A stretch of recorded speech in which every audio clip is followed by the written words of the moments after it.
This video is made for educational purposes only and cannot be taken as legal advice.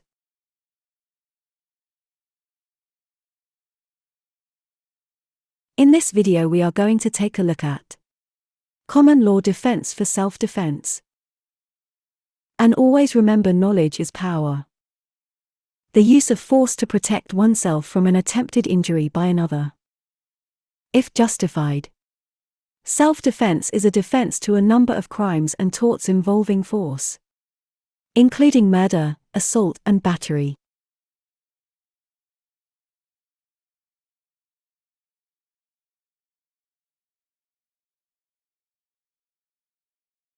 In the Court of Appeal. R.V. mcgraw. 2010. The appellant had been out drinking with her boyfriend celebrating her A-level results.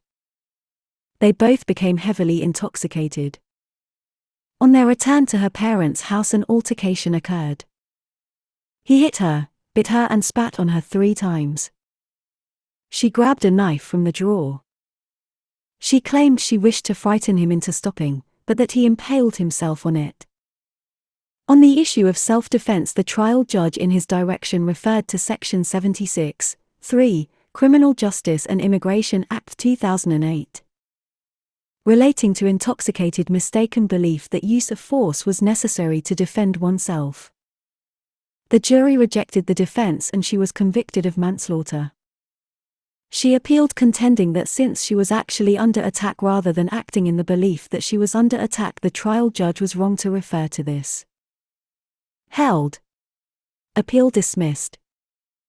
The reference to mistaken belief was an unnecessary complication which should not have been present. However, it did not render the conviction unsafe.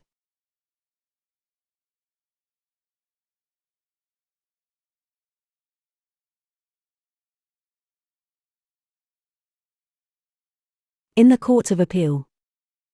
R.V. O Grady, 1987. The appellant was an alcoholic.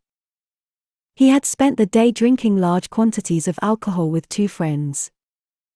The friends then retired to the appellant's home and went to sleep. The appellant claimed he was woken by one of the friends, McCloskey, hitting him on the head. He said that he picked up some broken glass and started hitting McCloskey in order to defend himself. He said he only recalled hitting him a few times and a fight developed during which McCloskey had the better of him throughout. He said the fight subsided and he cooked them both a chop and went to sleep. In the morning he found McCloskey dead.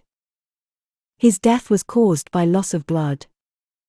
He had 20 wounds to his face, in addition to injuries to the hands and a fractured rib. There was severe bruising to the head, brain, neck and chest.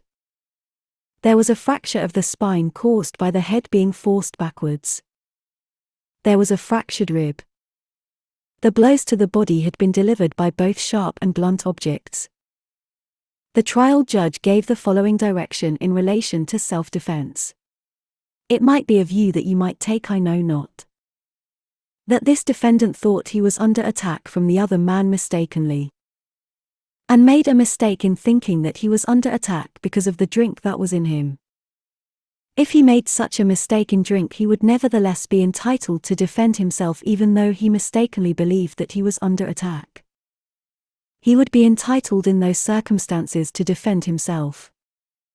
But if in taking defensive measures, then he went beyond what is reasonable either because of his mind being affected by drink or for any other reason, then the defense of self-defense would not avail him because, as I told you earlier, you are entitled to defend yourself if it is necessary to do so, but the defensive measures that you take must be reasonable ones and not go beyond what is reasonable.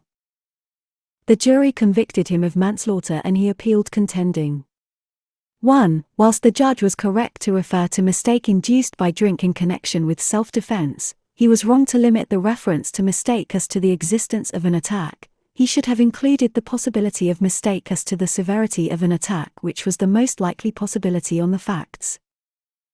2. By leaving the matter to the jury as he did, the judge in effect divorced the reasonableness of the appellant's reaction from the appellant's state of mind at the time. 3. The judge failed when giving his further direction to the jury to remind them that a defendant is never required to judge to a nicety the amount of force which is necessary, and that they should give great weight to the view formed by the appellant at the time, even though that view might have been affected by alcohol. Held. The appeal was dismissed and the appellant's conviction upheld. A defendant is not entitled to rely, so far as self-defense is concerned, upon a mistake of fact which has been induced by voluntary intoxication. Lord Lane C.J. There are two competing interests. On the one hand, the interest of the defendant who has only acted according to what he believed to be necessary to protect himself, and on the other hand that of the public in general and the victim in particular who, probably through no fault of his own, has been injured or perhaps killed because of the defendant's drunken mistake. Reason recoils from the conclusion that in such circumstances a defendant is entitled to leave the court without a stain on his character.